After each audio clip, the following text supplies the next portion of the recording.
Okay, as we mentioned, the Dow right now down more than 200 points as the escalation in the U.S.-China trade war continues to weigh heavily on stocks. And joining us to talk through it is John Maier, CIO of Global X. Hey, John. Hey, how are you? Thanks for coming on. Well, let me start by asking about the timing, because you wonder why stocks are hurting from all this now. It's been uncertain. We've had uncertainty for months, but of course now maybe the reason is that the rhetoric has gotten worse, and we know that Trump wants to implement more tariffs. But why do you think the market is seeing so much hurt in the last week or so? You know, the market is near its all-time high. It's about 5% off. So I believe that Trump feels like he has some leeway and some timing into actually escalating the trade war and pushing for more concessions from China. China is fighting back a little bit, bringing up rare earth. They produce a lot of rare earth, which is important in different technology devices, defense. So this escalation, in my opinion, is likely to continue. I believe that this president believes that there's some room in the market to play with it. Going back to the core question, though, when you look at the macro effects globally, are you paying attention to the European elections in the way that the German Bund is putting pressure perhaps on the U.S. treasuries here? Is it, outside of the trade conversation, what else are you monitoring closely? What we are monitoring is global growth, and global growth appears to be declining. If you look at in the U.S., earnings are declining as well. Earnings growth. So I think you have to really differentiate between growth and just an outright decline. Mm-hmm. So growth in 2018 was 20%. Q1, we were almost flat. Where do you go from there? Yeah. It sounds like earnings recession is around the corner.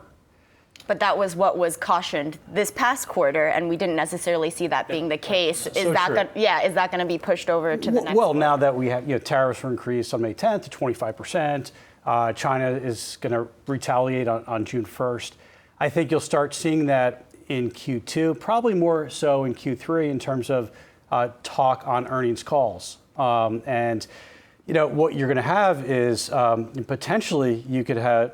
What are tariffs? Tariffs are taxes. And you have slowing growth and taxes. Is stagflation? I hate to bring up that word, but it's a potential. Well, what about the Fed here, John? Because I think right now the market thinks the Fed's going to do one thing, which is cut rates at some point this year. And I think I saw Fed funds today pricing in 3 cuts by the end of next year. So, reversing basically half the tightening cycle within 18 months seems a little ambitious to me, but it's what the market is pricing in at this time. Certainly the Fed's shift in January was a tailwind to the market. They've kind of been on hold for the last quarter or so. What do you think the Fed policy kind of viewpoint the market takes? How does that change over the next 6 months?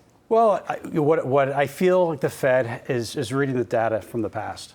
So if that being said, it's likely that you'll see some sort of rate cut and potentially more than one rate cut. The Fed doesn't have that many tools, unfortunately, at this point, unless they get more creative.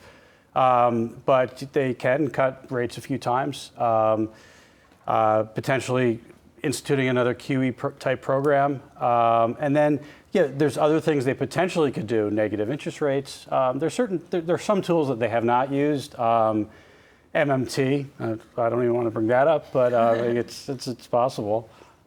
Wow. Let me ask you this, always a good question to close on. What are you hearing from your clients? As you mentioned, we've got the trade concerns and then also earnings growth decelerating. So you would think that those things are troubling. But then in general, we just got a pretty good consumer confidence number. So what are your clients asking you at the firm, and what are they most concerned about? Well, remember, Global X is a thematic type firm in terms of the ETFs that we provide, at least about a third of our assets. And innovation is not stopping. Just quickly, I just went to a conference recently on thematic investing. And this one company was talking about aero farming, taking a warehouse in Newark, New Jersey, and farming lettuce. No pesticides, very tasty leafy greens that helps feed the growing world population. So innovation, and just my point is, innovation is not stopping. And we're looking to the future. We can look to tomorrow and see the market, the volatility increase, but we really have to look a longer-term view, and a lot of our clients are taking that longer-term view. Because you manage about 60 different ETF thematic investing portfolios, are you banking on the fact that your customers and your clients are long-term holders of these assets, right? Like they're not necessarily going to be trading, the motif for cancer research drugs or whatnot. Do you find that to be the case? Money comes in and out for sure.